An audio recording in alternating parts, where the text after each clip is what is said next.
Lindsay from NAVC's Vetfolio and the host of Vet2Vet. All of us who provide care for dogs know that dogs will eat things they should not eat. And today we're talking to Dr. Tannetje Crocker. She's a veterinary emergency medicine specialist with 13 years of experience. Hello, Dr. Crocker. Your social media feed often features kind of the fun things you've had to help your patients vomit up. And as a small animal vet and an owner of a Labrador who has had his fair share of dietary indiscretion, I feel a real kinship here with you already. So thank you so much for being here. Thank you for having me. I have to say that Clever is a product I use commonly, and I'm really excited to talk more about it today. Yes, absolutely. Absolutely. I'm thinking of a specific corn cob incident with my own pup. Those are really, really bad. And I think I enjoy showing on social media all the crazy cases we see, and then how, especially encouraging owners, like if they come in quickly after a dog has ingested something, we can actually make them throw it back up. And then something like a corn cob doesn't turn into like a full-blown foreign body surgery. So I like using social media to highlight what emergencies should come in right away and then what we can do about them. Yes, absolutely. The more information we can get out there to pet owners in a timely and easy to consume fashion, the better. Yes, everyone is getting their information online now. So I'm a firm believer that veterinarians need to be online showing what we do and how cool our jobs are. I love that. I love that. And I think we're going to have some information here with your social media stuff. So everybody make sure and follow Dr. Crocker so that you can get the information that she's putting out there, and then also maybe pass that on to pet owners. Yes, you can share anything that I put out there. Like I said, I'm an open book, and I think our job is really, really important for the pets and also their owners. And obviously in the emergency room, we save a lot of pets and do a lot of really cool things. So it is fun to share that with everybody. Yes, and let's talk a little bit more about that. You're currently an ER vet, so I'm sure lots of dietary indiscretion cases on any given shift. How many dogs do you see who need induction of emesis? So my shifts average 10 to 13 hours, and I probably see at least 3 to 4 every single shift. It is one of the more common things we see in the ER for sure. Wow, 3 to 4 per shift. That is, a lot of emesis drugs at that point. Yes, we're very familiar with things that pets eat that they should not eat. The other day, I actually had an adorable Frenchie come in, and it had been throwing up for a little while. And the owner's like, I just don't know what he could have eaten. So, of course, we started with an x-ray to see if it was something that was in the stomach and could we actually make them vomit it up. And we could tell there was something, but you couldn't tell exactly what it was. And so we used Clever, and he vomited up 4 Shopkins, which are these itty bitty figurines that if you have kids, you know what they are. Kids are obsessed with them. And he looked so regretful. Oh. And the little kids were like, oh yeah, they've been missing. And the mom's like, ah. So Oh no. it was kind of adorable. Like you don't usually see something that cute thrown up. So Absolutely.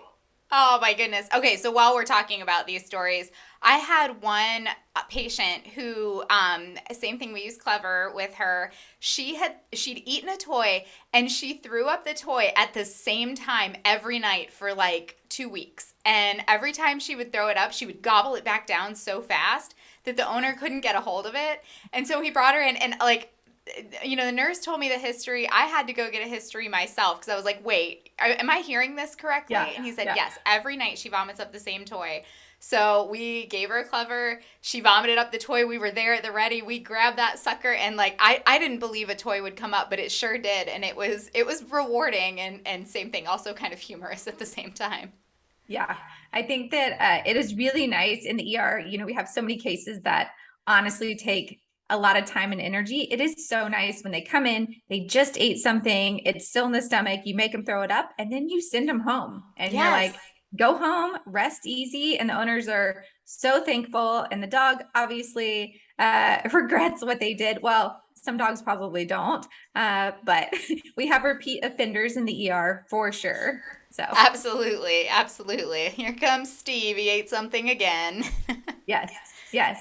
But it is nice to, have a product that is an eye drop, which how much, simpler can you get when you're trying to give something to multiple types of patients?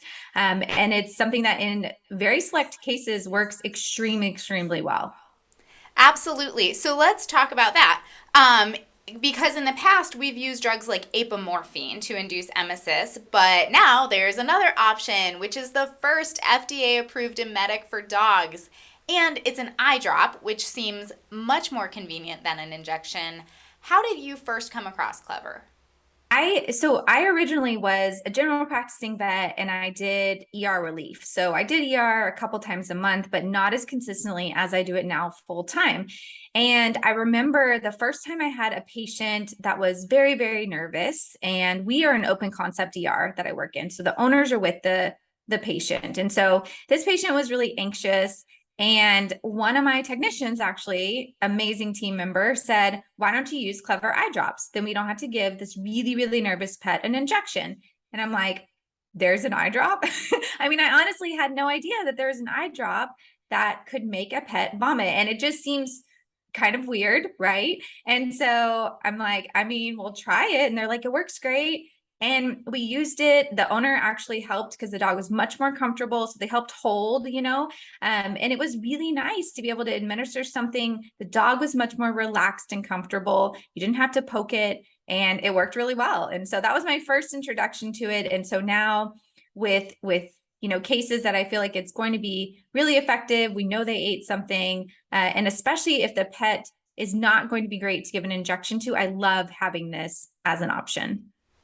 Yes, I actually just had a similar experience with a colleague where I said the same thing. I said, why don't we use Clever? And she said, what is that? So Yeah. I'm so glad that we're here getting the word out about it because, as I mentioned, I've also used it and I feel like it works really well.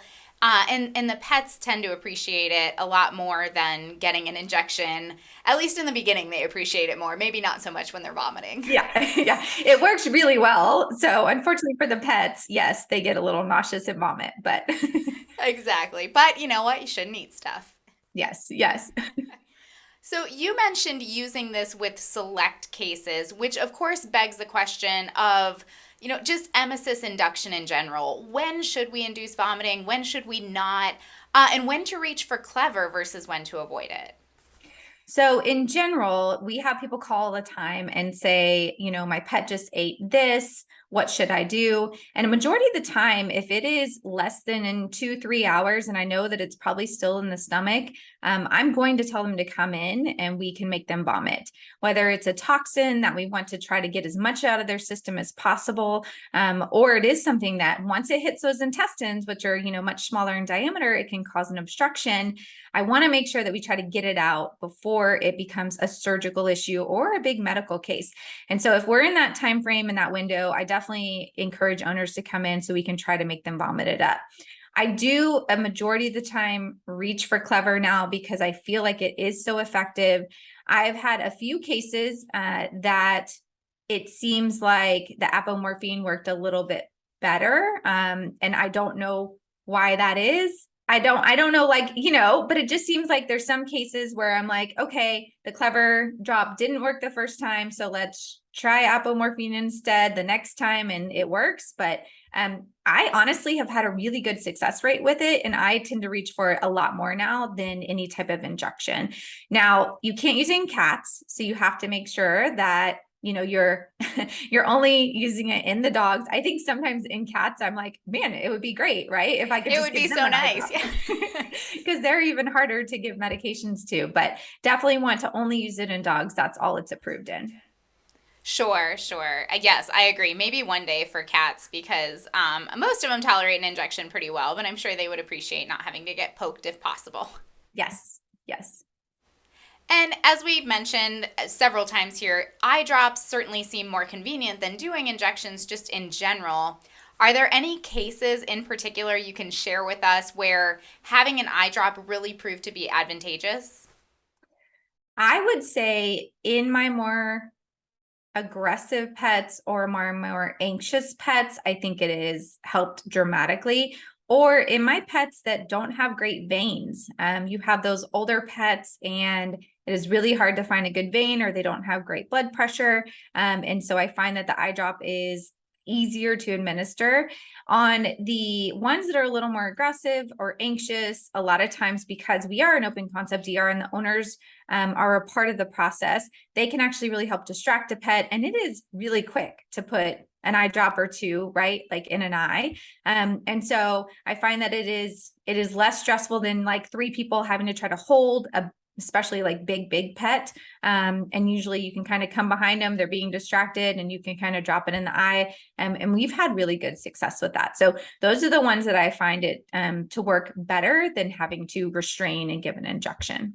Are there any cases in particular that you can share with us, though, when maybe using this eye drop was not advantageous or it wasn't the right thing to do? Yes. So because it's an eye drop, if the pet has any sort of eye disease, corneal disease, if there might be any disruption, you obviously don't want to put a substance in the eye. The other one is if this pet is showing signs of CNS depression or having seizure activity, definitely do not want to induce emesis with any type of product. That is not something that you want to add to the problems the pet is already having. So those would be my 2 big ones in general, is making sure the eye is healthy if you're going to put an eye drop in there, and then making sure that the pet is healthy enough to induce emesis in general. Absolutely. And when you talk about, prone to seizures and things like that, is that something that's specific to Clever, or are we talking about just increases in intracranial pressure in general? In general. So we don't usually want to make pets vomit. That could have any of those issues. And the way these medications work, it could potentially make something worse. So that's going to be any induction to emesis. You cannot do it, or you do not want to do that in certain patients. The other thing is brachycephalics. I'm always, on the fence a little bit about, is it worth making them vomit or is it not, because they can aspirate. And so I do think there is some case selection that you have to do when you're inducing emesis.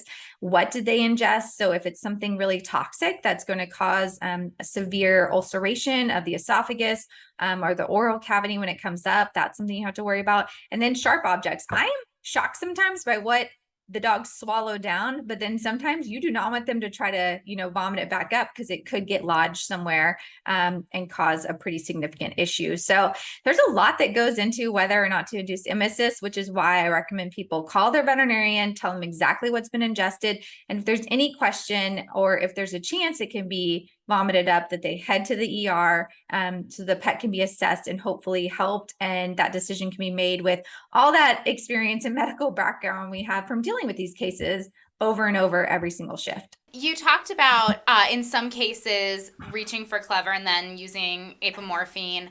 In a lot of areas, we're dealing with more and more back orders. As a matter of fact, the first time you and I spoke, we were talking on the phone instead of me being on my computer, because I was dealing with a back order with my car and was in the middle of all of that headache, which I'm happy to say has since been resolved. Okay, I was going to say, how did it work out?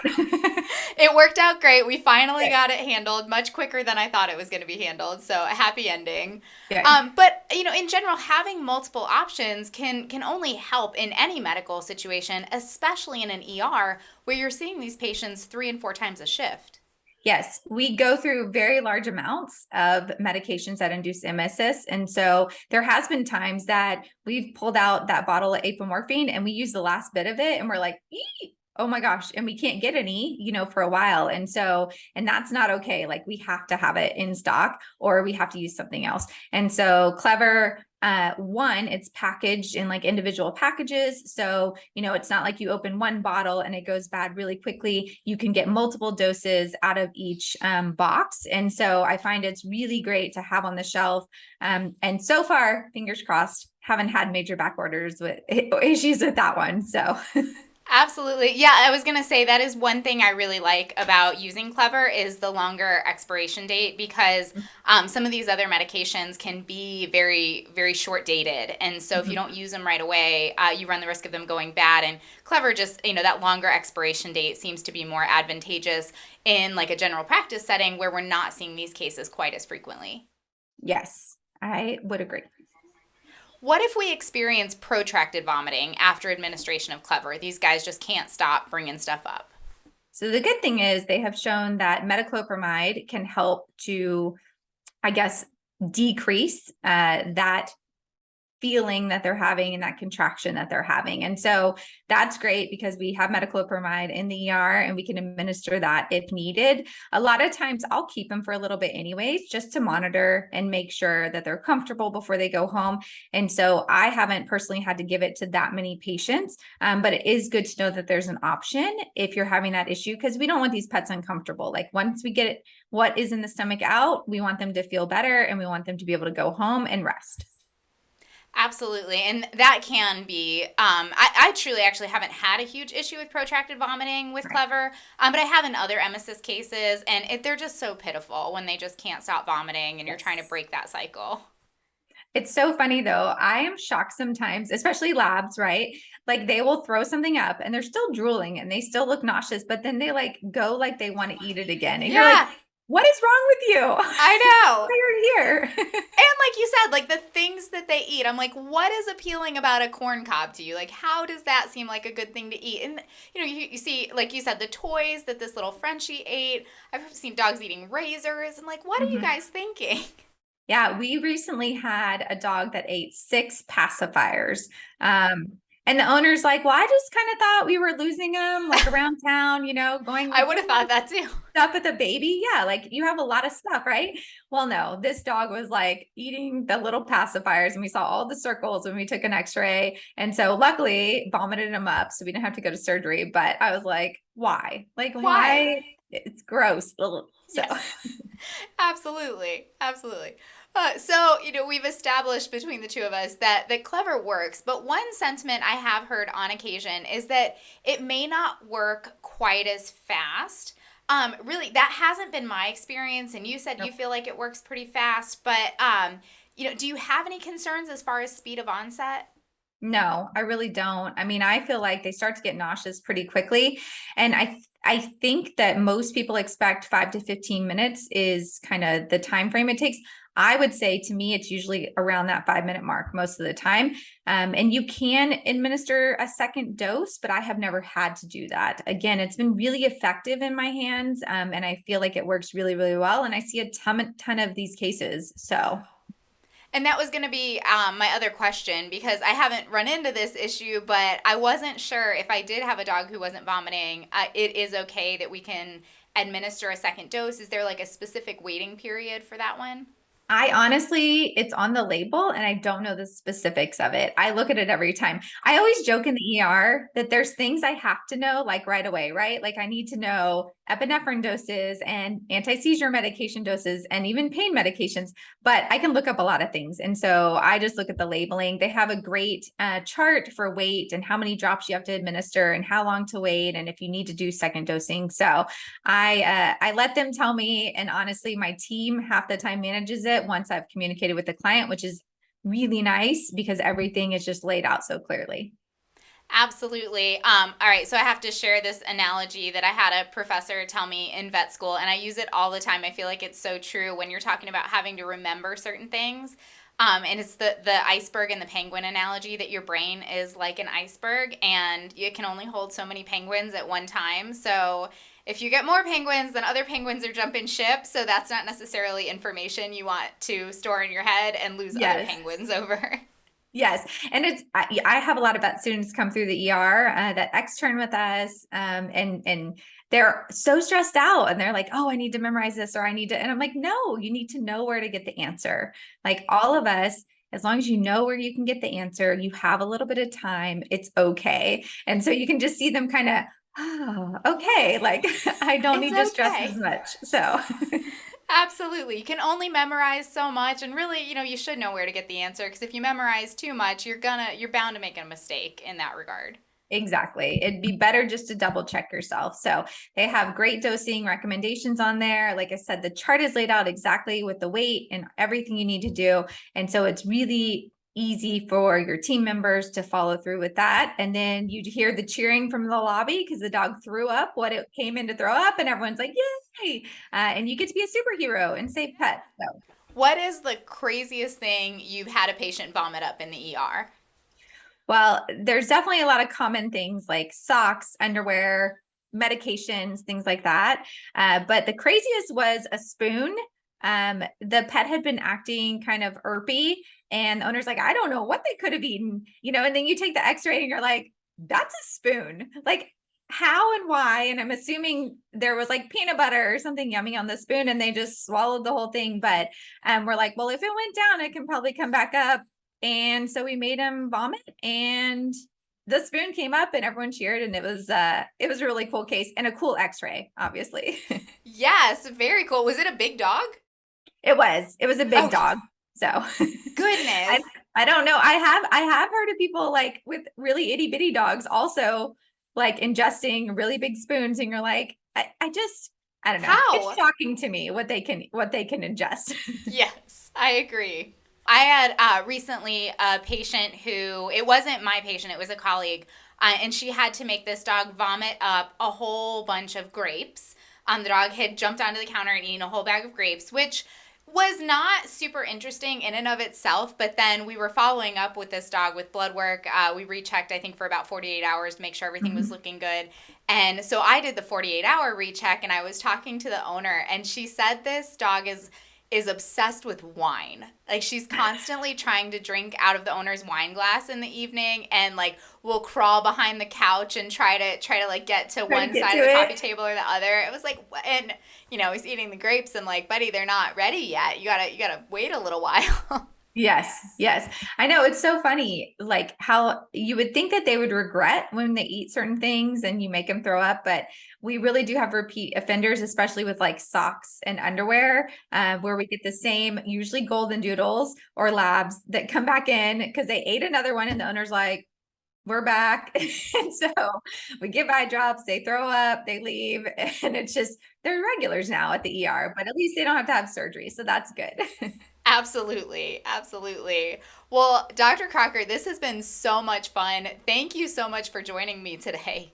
Thank you for having me. I enjoy educating the public out there, and then hopefully this helps some fellow veterinary professionals to know that there are other options out there for emesis induction. Yes, and as we mentioned before, make sure to check out Dr. Crocker's social media page, either for your own knowledge or for some information that might be helpful to share with clients and get more of these pets treated, maybe even with vomiting before they have to go to surgery. Yes, that's a win. And thank you to Vetaquinol for sponsoring this edition of Vet2Vet. Check out the Spark section of NAVC's vetfolio.com for more of our V2V discussions on various topics in veterinary medicine. And remember, if one animal is better off because of you today, it's a great day.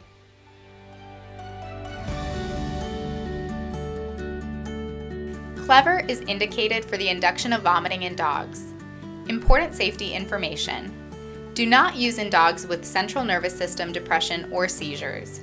Do not use in cases of ingestion of sharp foreign objects, corrosive agents, acids or alkalis, volatile substances, or organic solvents. Clever should not be administered in cases with corneal ulceration, ocular irritation, or ocular injury. Do not use when there's a known sensitivity to ropinirole or the inactive ingredients. Adverse reactions may include transient mild or moderate hyperemia of the eye, ocular discharge, protrusion of the third eyelid and blepharospasm, transient mild lethargy, and increased heart rate. Not recommended for use in breeding, pregnant, or lactating dogs. Clever has not been evaluated in dogs with heart or liver impairment or dogs younger than 4.5 months of age or less than 4 pounds. Dopamine antagonists, neuroleptics, and other medicines with antiemetic properties may reduce the effectiveness of ropinirole. Clever should be administered by a veterinary professional. Gloves and protective eyewear should be worn when administering. Not for use in humans.